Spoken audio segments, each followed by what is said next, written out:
Napansin ko na sa mga tao na kapag meron silang ubo na may kasamang sipon, ang agad na iniinom nilang over-the-counter na gamot ay Tuceran. Pero bago mo gamitin ang gamot na ito para sa iyong ubo, kailangan mo munang malaman kung anong klaseng ubo ang meron ka.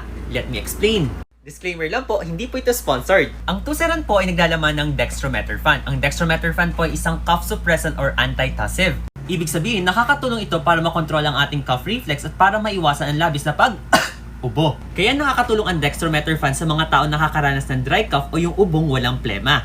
Samantala, kung ang ubong meron ka ay yung productive cough o yung ubong may plema, sa halip na ang gamitin mo yung mga gamot na may lamang dextromethorphan, mas mainam na gumamit ka ng mga mucolytics tulad ng carbocisteine or ambroxol o kaya naman na isang expectorant tulad ng guaifenesin. Importanteng malaman mo kung anong klaseng ubo ang meron ka bago ka uminom ng anumang gamot. And if symptoms persist, consult your doctor.